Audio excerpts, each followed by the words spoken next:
Seja entronizado, Jesus. Seja entronizado no nosso meio.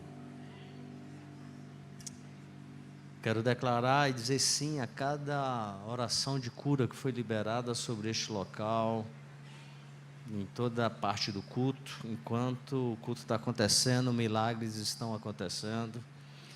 Eu quero declarar a cura sobre o Pedro, que recebeu o diagnóstico de cardiopatia. Eu quero amaldiçoar essa doença e todas as demais doenças presentes em corpo de pessoas aqui, em nome de Jesus. Existe uma cura em Jesus, e eu quero profetizar que o Pedro vai ser o próximo a contar o diagnóstico de que essa doença desapareceu em nome de Jesus. Nós liberamos no mundo espiritual o desaparecimento dessa enfermidade no corpo do Pedro em nome de Jesus. Números capítulo 21, versículo 4 ao 9, diz o seguinte: então partiram do monte Or, pelo caminho do Mar Vermelho, a rodear a terra de Edom. Porém o povo se tornou impaciente no caminho. O sol da justiça está atrapalhando aqui, ó. Próximo versículo. E o povo falou contra Deus e contra Moisés: porque nos fizeste subir do Egito para que morramos neste deserto, onde não há pão nem água, e a nossa alma tem fastio deste pão vil. Pai, em nome de Jesus, nós queremos dizer ao Senhor que nós não iremos ficar impacientes no trajeto, no caminho, no deserto. Nós não iremos murmurar. A nossa confiança estará completamente ao Senhor, no Senhor. Não iremos dizer comum o pão que desceu do céu. Jesus é o pão vivo que desceu do céu, e nós queremos ser alimentados por esse pão, ser alimentados pela verdade da Tua palavra. Nós tomamos posse de um coração quebrantado, contrito, obediente, um coração que se curva diante da Tua presença, e um coração que permite o Senhor agir em todas as áreas da nossa vida. Toma cada área das nossas vidas e faça o que o Senhor sabe fazer de melhor: milagres, transformação, curas e libertações. Que pessoas sejam curadas, libertas, transformadas em nome de Jesus. Amém. Queridos, entenda, se você não guardar o seu coração, a caminhada pode se tornar pesada e você pode ficar impaciente. O povo estava no deserto, caminhando no deserto. A terra prometida era a próxima parada. Partes da trajetória do deserto que são agradáveis. Eu tirei aqui algumas fotos que foram tiradas do deserto. Gostaria que mostrasse essas fotos. Olha só. Essa foto é lá no deserto do Atacama. Eu tirei essa foto lá no deserto do Atacama. Em meio a um deserto, você encontra a situação dessa. Olha só, isso aí aqui no Nordeste. Você caminhando pelo Nordeste, no litoral, você vê paisagens como essa, coisas incríveis. É fácil glorificar a Deus quando você vê uma paisagem como esta. Próxima. Olha só, isso aqui lá no Chile. Você vê uma paisagem dessa, você fala assim: como Deus é perfeito, como Deus é lindo, como Deus é maravilhoso. Você começa até a falar em língua estranha quando você está do lado de uma paisagem dessa. No deserto do Atacama tem essa foto, olha só, o vulcão, uma paisagem bela, sol quente, mas quando você se depara com a perfeição de Deus, é fácil você glorificar e dizer que só o Senhor é Deus. Tem mais outra? Eu acho que essa é a última. Então existem trajetórias na caminhada que é fácil você reconhecer o poder de Deus. É fácil de inspirar você, é fácil de provocar um momento de adoração dentro de você. E por isso que a palavra diz: em tudo dai graça. Em tudo dai graça. A palavra não diz por tudo dai graça. A palavra diz: em todo momento, na caminhada que você estiver, no deserto ou fora do deserto, você tem que dar graça a Deus. A palavra não diz você dar graça a Deus pelo diagnóstico médico que você recebeu, mas a palavra te encoraja a você dar graças a Deus na situação da enfermidade, porque na situação da enfermidade é onde se manifesta o Jeová Rafá, o Deus que cura de toda e qualquer enfermidade. Você precisa aprender isso. Conheço pessoas que num momento de mais dificuldade da vida dela, no momento onde elas estavam passando por uma situação extrema, elas vieram até o culto Sozo, e elas começaram a ouvir testemunhos. Elas começaram a ouvir como testemunho do Marcos da semana passada, onde o câncer simplesmente desapareceu, e elas foram ativadas, elas começaram a acreditar, elas começaram a crer, elas começaram a participar da campanha, mas com o tempo, o fator tempo, levaram elas a desanimarem, a ficarem impacientes, e elas começaram a duvidar, elas perderam a convicção, e já não estão no nosso meio. Elas não tiveram a percepção do que diz Salmo 40, versículo 1, esperei confiantemente pelo Senhor, e Ele se inclinou para mim, e ouviu quando clamei por socorro. O que o salmista está dizendo? O salmista está dizendo que Deus ouviu e inclinou para ele, quando ele esperou confiadamente no Senhor. Não foi um confiar de alguns dias, não foi um confiar de algumas semanas, ou alguns meses, não, esperei confiantemente. Está dizendo que independente do período de espera, eu vou confiar até eu ver aquilo que eu estou pedindo a Deus. Eu tenho exemplo de pessoas aqui que fizeram a campanha inteira do culto Sozo e não aconteceu nada, fizeram a segunda campanha, não aconteceu nada, mas chegou um momento que ele estava na terceira ou na quarta campanha, e algo aconteceu, e eles receberam um milagre, porque eles provaram que esperaram confiadamente pelo Senhor. Eles no mundo espiritual estavam dizendo: Deus, eu vou continuar orando, eu vou continuar intercedendo, eu vou continuar acreditando, eu vou manter firme a minha fé, eu não vou recuar, eu vou permanecer até que o meu milagre aconteça, porque toda terça-feira nós estamos orando pelo Helder. Eu já falei: Pai, pode virar um ano, 2, 3, nós iremos mostrar para o mundo espiritual, nós acreditamos em milagres, nós acreditamos que paralíticos levantam, e nós iremos ver o Helder levantar dessa cadeira de roda.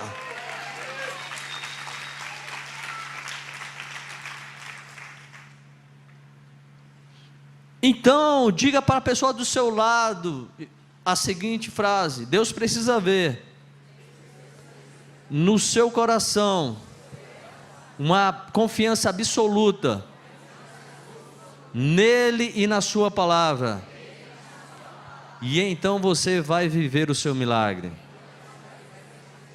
Você entendeu? Quando Deus viu a confiança no coração do salmista, ele ouviu e se inclinou ao favor dele. Esperar confiadamente é plantar a semente da fé e nutri-la com grande esforço e paciência. Eu quero repetir: esperar confiantemente é plantar a semente da fé e nutri-la com grande esforço e paciência. O reino de Deus é tomado pelo esforço, e quem se esforça apodera-se dele. Em outra versão diz: esperei com paciência pelo Senhor, esse Salmo 40, e ele se inclinou para mim. Então, esperar confiadamente é isso, é você plantar a semente da fé, mas ela tem que estar sendo acompanhada com grande esforço e com paciência, porque tem momentos em que o milagre vai ser instantâneo.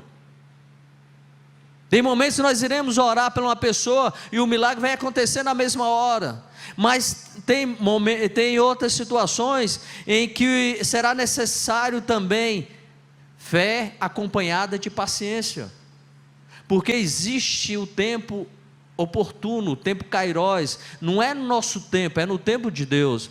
A própria Carminha, a mãe do Helder, falou: vai acontecer, não é no meu tempo, vai acontecer no tempo de Deus. No tempo de Deus, o milagre do Helder vai acontecer.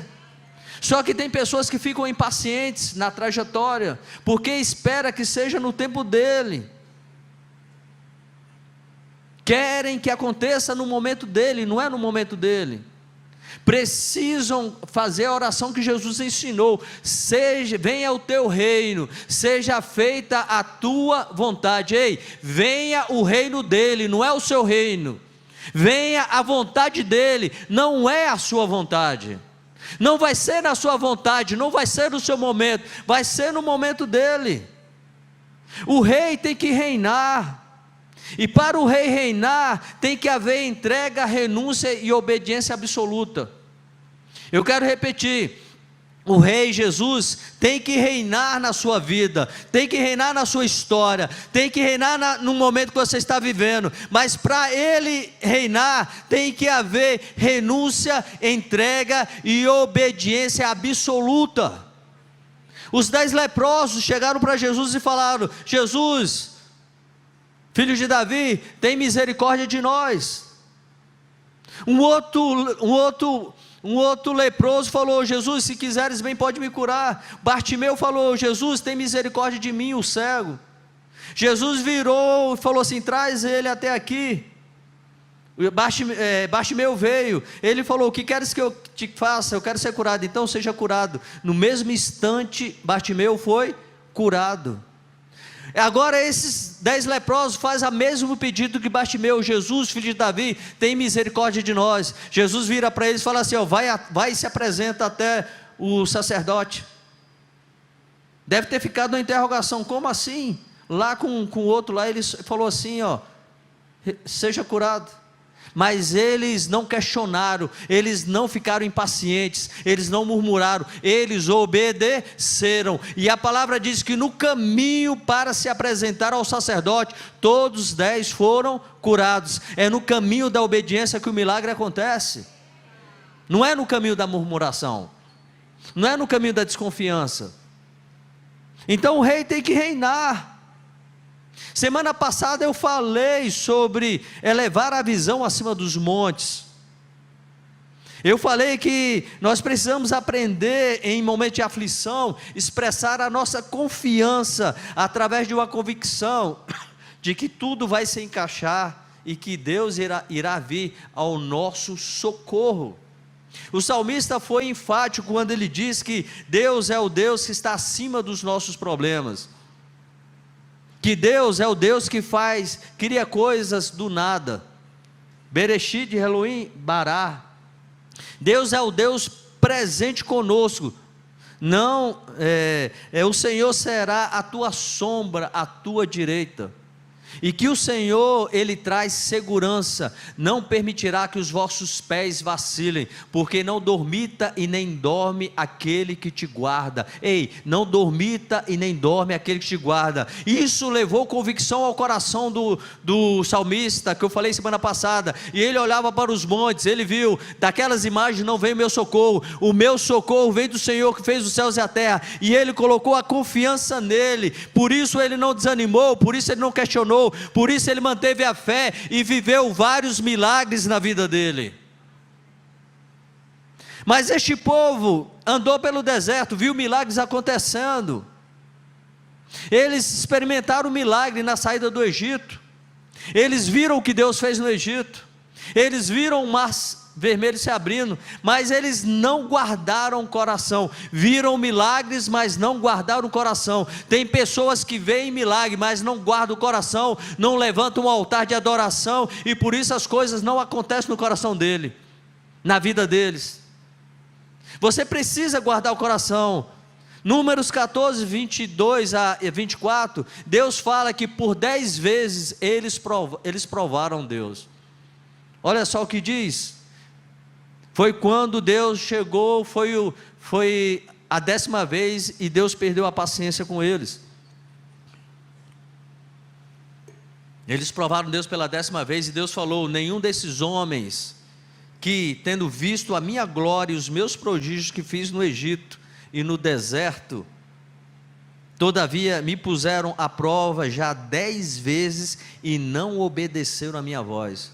Quando é que você coloca Deus à prova? Quando você não obedece à voz dele. Nenhum deles verá a terra que com juramento prometi aos seus pais. Sim, nenhum deles que me desprezaram verá. Porém, meu servo Caleb, visto que houve nele outro espírito, o que você precisa para viver o milagre, ter outro espírito dentro de você. Você não pode ter o espírito da dúvida, você não pode ter o espírito do medo. Você não pode colocar Deus à prova. Colocar Deus à prova naquela época era dizer assim: eu vou voltar para o Egito, estou cansado desse maná. Hoje, colocar Deus à prova é acreditar nas mentiras de Satanás e não obedecer à voz dele. Será que tem pessoas aqui hoje que estão colocando Deus à prova? Reflita isso. Será que você coloca Deus à prova quando você recebe a notícia do seu chefe: estou demitindo você, eu não vou contar mais com o seu serviço? E aí você coloca a Deus à prova, entrando em desespero, ficando aflito, angustiado: e agora como eu vou pagar a conta? E agora com o que vai ser da minha vida? Uma vez uma pessoa chegou para mim e fez essa pergunta, falou: e agora, pastor, como é que vai ser? Eu estou aflito, eu perdi o emprego. Eu falei: ei, você perdeu o emprego, mas o que eu quero dizer para você é que Deus vai te dar um emprego muito melhor do que o emprego que você perdeu. Por que você está aflita? O Deus que abriu a porta para você deste emprego, Ele não deixou de ser Deus, Ele continua sendo Deus, Ele continua sendo poderoso, Ele tem o controle das mãos dEle. Então Ele vai abrir uma porta ainda maior para o nome dEle ser glorificado, ainda maior na sua vida. Então para de perder a paciência, porque senão você vai murmurar. É isso que acontece com pessoas, colocam Deus à prova. Uma pessoa virou o pastor Cláudio Duarte e falou: pastor Cláudio Duarte, a minha vida acabou. Não, por que a sua vida acabou, minha irmã? Não, a minha vida acabou porque meu marido morreu. Aí o pastor Cláudio, naquela brincadeira dele, falou assim: ei, acabou foi a vida dele, a sua não. Deus ainda pode fazer muita coisa através da sua vida. Deus ainda pode te dar um outro marido. Deus pode te encher de riqueza. Acabou a vida dele. Muitas vezes nós colocamos Deus à prova, porque nós colocamos a nossa confiança no homem. A nossa confiança não tem que estar no homem, a nossa confiança tem que estar em Deus. Porque o Deus que guarda você no oásis é o Deus que guarda você também no deserto. O Deus que cria milagres na cidade é o Deus que cria milagres no deserto. O Deus que muda a história de pessoas em situações favoráveis da vida. Deus não precisa de nada favorável para te abençoar. Como eu falei, Deus cria do nada aquilo que precisa para te abençoar. Entenda, você precisa lutar uma nova batalha.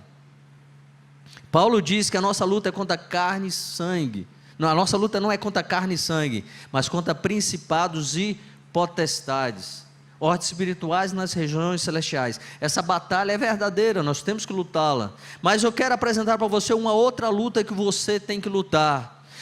Você tem que lutar a luta contra o ânimo dobre e o cojear de dois pensamentos.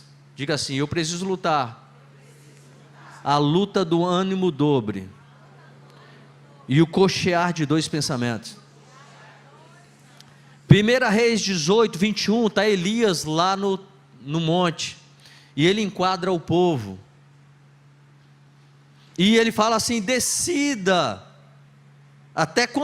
ele fala assim: até quando vocês cocheareis entre dois pensamentos? Se Deus é Deus, serve Ele. Se é Baal, então sirva Baal. Que uma hora o povo estava adorando Deus, e outra hora o povo estava adorando Baal. Adorava a Deus e adorava Baal. Elias falou: ei, se posicione. O que Deus está falando hoje é: pare de ter dois pensamentos, se posicione. Ou você acredita que eu sou o Deus que cura, o Deus que liberta, o Deus que transforma, o Deus que abre as portas, o Deus que vai mudar a sua história, o Deus que vai mudar o seu destino. Ou então acredite nas mentiras do diabo, que você é um fracassado, que você é um derrotado, que você não vai ser feliz. Eu prefiro acreditar no que a palavra de Deus diz. Chegou a hora de parar de ter dois pensamentos. No momento de desespero: ai meu Deus. Tem outros que falam: Nossa Senhora. Ei, no momento de desespero, aí é que você tem que estar firme falando: não dormita e nem dorme aquele que me guarda. Você não pode se tornar uma pessoa impaciente na trajetória do caminho, porque Deus estará com você todos os momentos do caminho. Ele assombra a sua direita. Josué diz a mesma coisa, Josué 24:15: porém, se vos parece mal aos olhos servir ao Senhor, escolhei hoje a quem servais. Se aos deuses que serviram os vossos pais, que estavam além do rio, ou os deuses dos amorreus, em cuja terra que vocês estão habitando. Eu e a minha casa, porém, serviremos ao Senhor. Você tem que ter somente um pensamento, você não pode ter dois pensamentos. Muito fácil adorar a Deus quando tudo está dando bem, glorificar a Deus quando tudo está jóia, quando a conta bancária está gorda, quando você consegue trocar o carro antigo pelo carro zero, ou quando você consegue comprar um apartamento, ou quando você consegue fazer a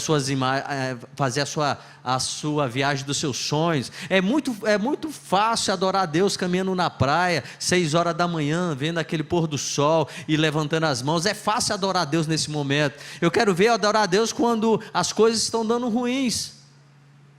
Manter a sua confiança, estando certo de que em todo momento da sua vida Ele sempre vai estar contigo, e dessa maneira você não vai se enfadar. É o que Tiago diz, Tiago 1 versículo 6, quem tem falta de sabedoria, peça a Deus, que dá liberalmente, peça porém com fé, em nada duvidando, pois quem duvida é semelhante à onda do mar, impelida pelo vento. Não suponha esse homem que alcançará alguma coisa do Senhor, homem de ânimo dobre, inconstante em seus caminhos. Sabe o que levam pessoas a não viver um milagre aqui no Culto Souza? Pessoas inconstantes. Uma hora acredita, uma hora duvida, uma hora acredita, uma hora duvida, uma hora acredita, uma hora duvida. Por que o milagre dele aconteceu mais rápido? Vai perguntar para Deus. Mas vai chegar a sua hora de você viver o seu milagre. Você tem que ser uma pessoa constante. Uma coisa é certa, não é fácil esperar. Quem concorda comigo que não é fácil esperar? Gente, não é fácil esperar. Por isso, muitas vezes, pessoas perdem o foco. Esquecemos que, às vezes, a caminhada não vai ser da maneira como nós imaginamos. E por isso nos tornamos impacientes. Em nenhum momento Deus virou e falou assim, que a caminhada ia ser boa, tranquila, que não ia ter gigantes, que a terra não estaria ocupada. Deus nunca falou isso. Ter fitness na nossa vida, que não haveria resistência e que nunca seríamos postos à prova. Deus nunca prometeu isso para ninguém. O próprio Jesus alertou: no mundo tereis aflição. Jesus nunca enganou os apóstolos dele, dizendo assim: todos eles mudaram a realidade, eles viram pessoas sendo ressuscitadas. Pedro ressuscitou o Eutico. Eles viram o poder de Deus, eles proclamaram boas novas, boa notícia. Eles pegaram o Roma e colocaram de cabeça para baixo. Eles manifestaram um evangelho de poder, um evangelho do sobrenatural. Sabe por quê? Apesar de ter perdas, tem poder. Apesar de ter perdas, tem vitória. Apesar de ter perdas, tem transformação. Tem transformação. A mulher do fluxo de sangue perdeu os recursos. Ruth perdeu o marido. Noemi perdeu o marido. e voltaram viúvas para Betel. Pedro, por um momento, perdeu a confiança dele. Paulo perdeu o status de ser chamado rabi pelos judeus, mas no final todos ganharam. A mulher do fluxo de sangue ganhou a cura completa da hemorragia que durava anos. Ruth, moabita, não era nem da linhagem, acreditou na pregação de Noemi. Noemi insistiu: volta para o seu povo, volta para a sua casa. Ruth falou: não insista em que eu te aparte, porque onde quiser irei eu, onde pousar, ali pousarei eu. O Senhor, o teu Deus será o meu Deus, o teu povo será o meu povo. Não seja outra coisa além da morte que me separe de ti. Eu estou fechado com o Deus que você pregou e eu vou até o fim. Ela chega em Betel, Noemi chega, as pessoas vão saudar Noemi, e ela falou assim: não me chame de Noemi, me chame de amarga, porque a vida me tornou em amargura. Mas aquela moabita, ela confiou em Deus e recebeu Deus como Deus, e a palavra diz que ela saiu num momento para procurar serviço, e ela foi passando de eira até que ela caiu na eira de Boaz. Boaz era um resgatador, parente próximo de Noemi, tinha o direito de resgatar e mudar a história dela. Você acha que Ruth caiu por coincidência na eira de Boaz? Não, foi Deus que começou a inclinar ela, e ela caiu na eira de Boaz, foi alimentada por Boaz, viu a bondade de Boaz, caiu sobre a vida dela, ela casou com Boaz, e se tornou parte da genealogia de Jesus Cristo. Jesus veio através de uma moabita, que acreditou em Deus, e Deus mudou a história dela, antes que antigamente era pagã, entregue, servindo a falsos deuses, agora servindo com o único Deus verdadeiro, que mudou completamente a história dela. Se Deus mudou a história de Ruth, mudou a história de Noemi, Deus vai mudar também a sua história. Deus vai mudar a história do seu filho, Deus vai mudar a sua história. Pedro nega Jesus, por um momento perde a confiança, fica cabisbaixo, chorando. Quando Jesus ressuscita e aparece para as mulheres, fala: ei, diz aos meus irmãos e a Pedro que eu vou encontrá-los lá em Jerusalém. Jesus chega no local onde estão fechados, e Jesus fala: Pedro, você me ama? Sim, Senhor, eu te amo. Ei, Pedro, você me ama? Sim, Senhor, eu te amo. Jesus pergunta pela terceira vez: Pedro, tu me amas? Pedro fala: Senhor, tu sabes. Pedro havia negado Jesus 3 vezes, e Jesus fez com que Pedro declarasse 3 vezes o amor dele por Jesus. O que aconteceu no terceiro dia? No terceiro dia Jesus ressuscitou, levantou da morte e recebeu o nome acima de todo nome. Deus fez com que Pedro profetizasse 3 vezes que amava Jesus, porque Deus aquele dia decidiu mudar completamente a história de Pedro. Pedro teve a vida transformada. Na primeira mensagem, 5.000 pessoas se converteram. Ei, a sombra de Pedro curava pessoas. Se Deus fez isso com Pedro, por que Deus não pode fazer isso com você? E Paulo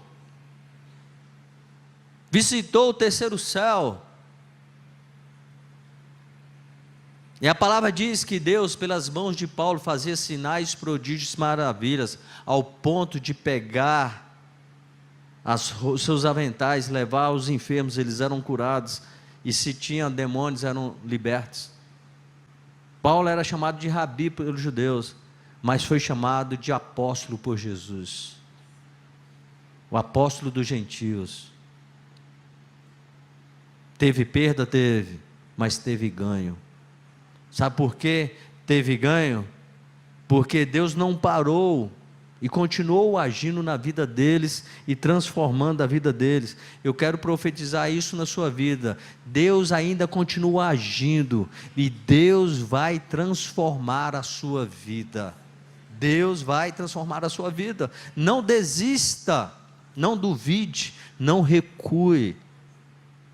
A minha cunhada Nilma, que era esposa do pastor Sandro, ela morreu de câncer há 10 anos atrás. Quando ela recebeu o diagnóstico de câncer, eu orei pela Nilma. O Monte do Pessu, quase toda sexta-feira eu estava lá junto com o Sandro, nós estávamos orando pela cura da Nilma. Eu fui a Israel, eu subi o Monte Sinai, eu apresentei ela lá em cima, pedindo a Deus pela cura dela, e eu desci daquele monte, confiando na cura dela. Só que ela morreu, e eu quero confessar para vocês, por um momento deu um dó na minha cabeça, porque eu depositei toda a minha confiança, eu tinha convicção de que ela seria curada. E porque isso não aconteceu, num momento eu quis desistir de orar por pessoas.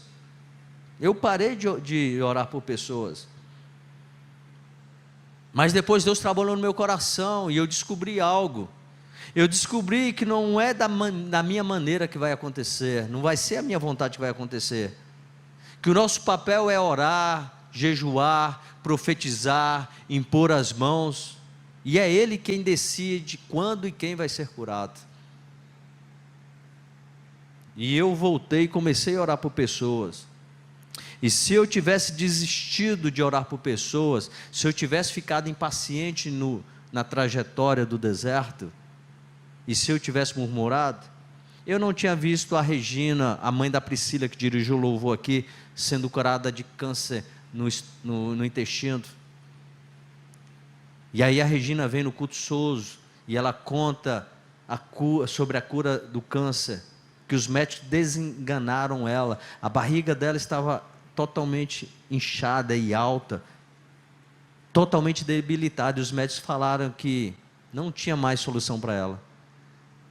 E nós oramos, profetizamos, declaramos, e ela veio aqui e contou testemunho. No dia que ela contou testemunho, a Luciana estava sentada em uma dessas cadeiras. Ela ouviu o testemunho da Regina, o pai dela estava lá no sul, com um câncer na garganta. E quando ela ouviu o testemunho da Regina, ela falou: se Deus curou ela, Deus também vai curar o meu pai. O namorado dela vira para ela e fala assim: chegou a hora de você fazer uma campanha Souza em prol da cura do seu pai. Ela fez a campanha. Na 7ª semana, o câncer desapareceu da garganta do pai dela.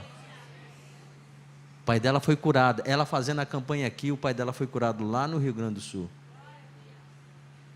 Culto das 17, eu começo a contar sobre o testemunho da cura do pai da Luciana.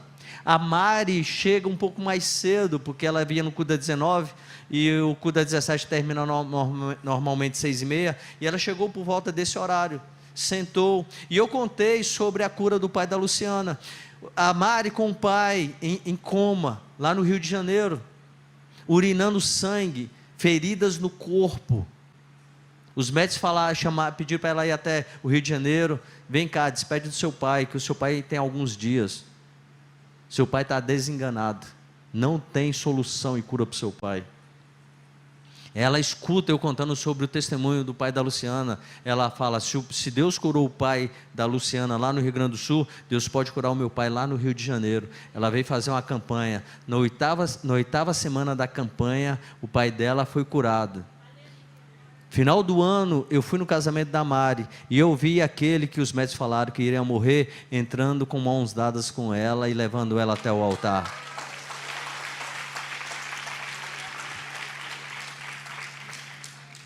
Eu não teria visto o testemunho do Marcos, que pegou Covid. O Luiz Gustavo, não o Marcos, Luiz Gustavo. Luiz Gustavo pegou Covid, ficou 45 dias internados, 21 dias na UTI.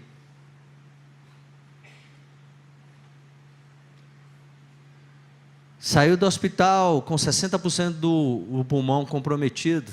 Ele era atleta, ele gostava de correr, e ele não conseguiu mais correr. Ele caminhava uma distância daqui para ali, ele já ficava cansado. Marcos vai na aula do culto Souza, eu estou ministrando a aula sobre Souza na aula, e no final eu falei: você que é aluno aqui, que está aqui na sala de aula, se você tem alguma enfermidade, eu queria convidar você, vem aqui na frente, Deus pode te curar nesse exato momento. Ele veio, recebeu a oração, e ele tomou posse daquela oração, e ele falou: Jesus, eu tomo posse dessa palavra, e dessa ministração, dessa aula na minha vida. No outro dia, Marcos coloca o tênis e vai lá para o Tagua Park. Ele manda o vídeo para mim: pastor, está aqui, ó, eu tô respondendo através da minha fé a oração que o senhor fez ontem na aula. Eu estou correndo aqui no parque. Ele faz os exames, os médicos param, olham o exame anterior e olham o outro, falou assim: ué, não estou entendendo, o pulmão está totalmente limpo, não tinha como aquelas manchas e aquelas cicatrizes da Covid sair do seu pulmão está totalmente livre. Hoje Marcos corre livremente. Eu não teria visto se eu tivesse paralisado com a morte da Nilma. Eu não teria visto a cura da Aurora, o diagnóstico daquela criança totalmente mudada. Você viu a Áurea contando. Eu não teria visto a cura da Raíssa, curada de endometriose e endometriose. Eu não teria ouvido a cura do Marcos, que falou semana passada, onde o câncer desapareceu. Se eu tivesse perdido a paciência e murmurado, eu não teria vivido nada disso. Ei, você não pode permitir que o caminho tire a sua paciência. Espera no Senhor, confia nele, que o mais ele fará. Se posicione como Bill Johnson. Bill Johnson, na morte da esposa dele, da Benny, ele disse, depois da morte dela, depois que sepultou, ele olhou para o céu e disse: eu continuo acreditando na bondade de Deus. Eu quero, com a igreja, liberar isso no mundo espiritual e dizer: apesar de toda a situação, apesar de toda a adversidade, apesar de toda a resistência, nós continuamos acreditando na bondade de Deus, porque Deus é um Deus bondoso, Deus é um Deus misericordioso, Deus é um Deus que trabalha em favor de todos aqueles que nele esperam. Jesus disse: eu venci o mundo. Se Jesus venceu, nós também iremos vencer, queridos. Jesus venceu a dor, Jesus venceu a traição, Jesus venceu o abandono dos seus amigos, porque ele sabia o que iria vir depois.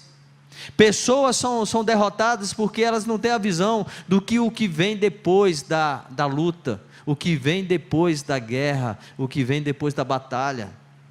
Jesus sabia que ele era amado pelo Pai, e Jesus sabia que ele iria ser obediente, e que através da obediência dele, eu e você estaremos aqui presentes, confiando no que o poder do nome dele pode fazer nas nossas vidas.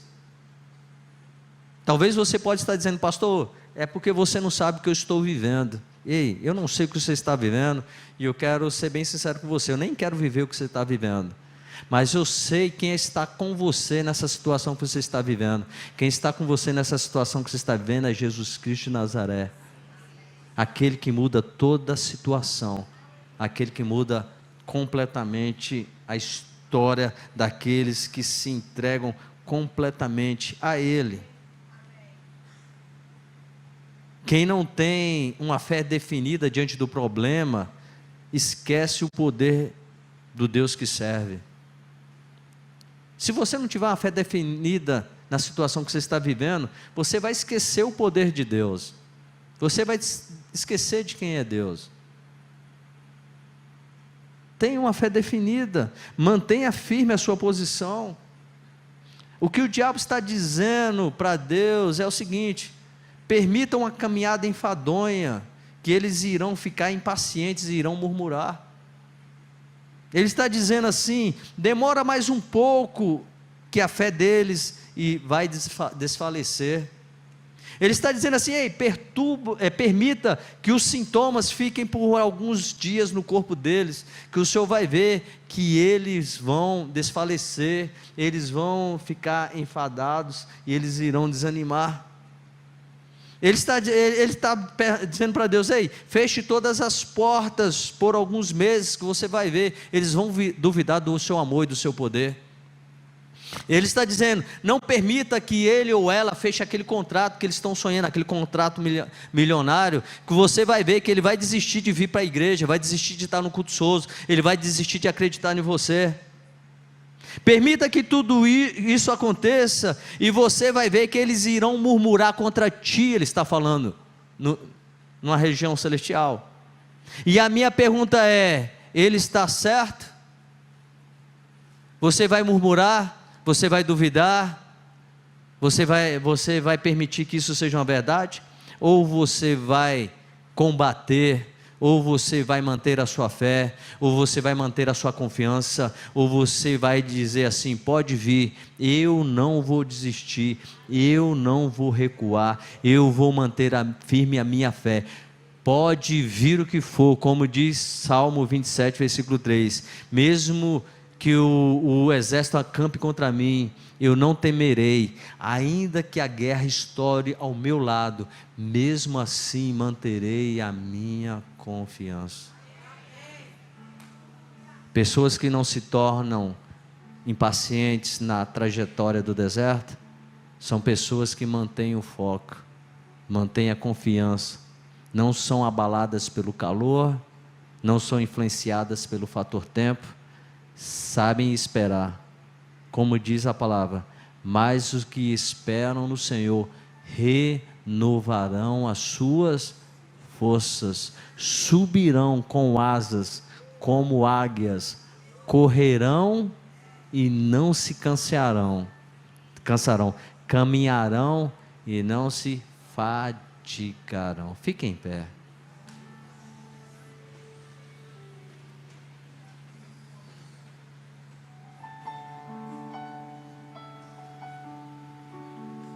Entenda que a murmuração machuca o coração de Deus. Entenda que a impaciência, ela que traz a murmuração. Há pessoas que são vencidas pelo cansaço, pelo tempo. Mas como eu falei, esperar confiantemente é plantar a semente da fé, nutri-la com grande esforço e com paciência. Existe um tempo de Deus para você. Existe um tempo kairós de Deus para você. Certas caminhadas e situações são para revelar aquilo que está dentro do nosso. Aquela caminhada pelo deserto revelou o que estava no coração deles. A murmuração. Eles com a boca deles falaram: nós não podemos contra eles, são gigantes, nós somos gafanhoto diante dos seus olhos. E eles nos enxergam assim: nós seremos os nossos filhos serão serão alimento para eles. E Deus falou: porque eles murmuraram, eles não vão entrar. Mas aqueles filhos que eles falaram que seriam o alimento deles, esses vão conquistar a terra, esses vão entrar na terra, esses vão juntamente com Josué e Caleb, eles irão derrotar os gigantes, eles irão derrotar o Enaquim, eles irão tomar posse da promessa, a terra prometida, que mana leite e mel. Você não pode duvidar, você não pode duvidar do poder de Deus. Se você tiver que duvidar de alguma coisa, duvide das suas dúvidas, mas nunca do poder de Deus. Duvide da sua incredulidade. Ganhe a luta contra o cochear de dois pensamentos. Essa noite escolha quem você vai colocar sua confiança. E eu espero que você coloque a confiança na palavra, porque quem coloca a confiança na palavra certamente vai viver milagres. Feche seus olhos e adore a Deus por um momento.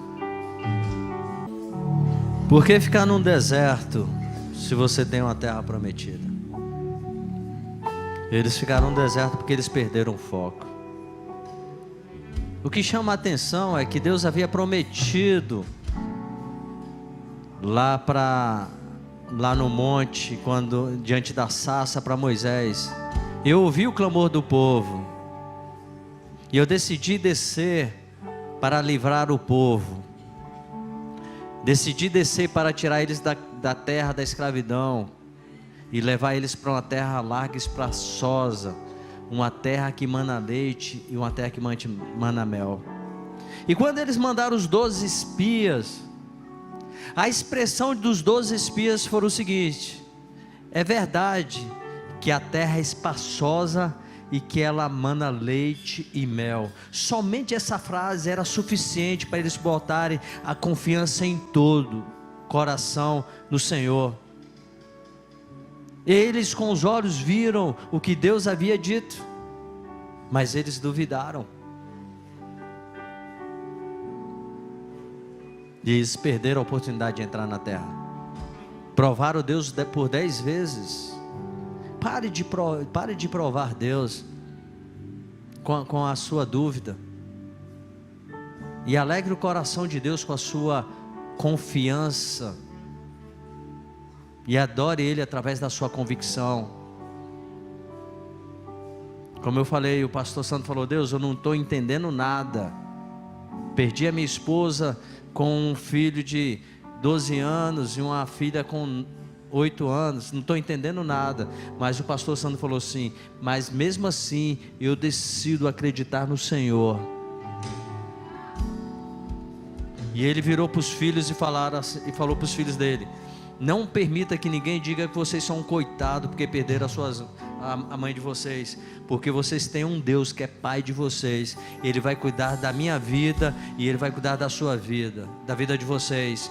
Meu cunhado casou com a Dilma, irmã da bispa disse. Minha sobrinha Beatriz casou com um menino que é um príncipe, o Leozinho. Pensa no menino que é um príncipe e carrega a presença de Deus. E o Rodrigo casou com a Amanda, uma princesa também. Deus guardou, Deus protegeu e Deus ressignificou a história do meu cunhado e dos filhos dele. Eu quero liberar essa palavra sobre a sua vida. Em 2024, Deus vai ressignificar a sua história em nome de Jesus.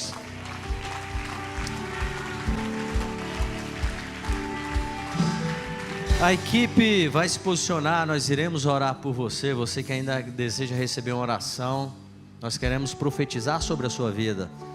Nós queremos liberar uma palavra vinda de Deus sobre a sua vida. E você que quer ir para casa, eu quero abençoar ainda o restante da sua semana. Eu quero abençoar o seu mês de janeiro. Que esse mês seja próspero, abençoado, acompanhado de muita graça, de muito favor. Que a bondade de Deus, a misericórdia de Deus esteja sobre a sua vida.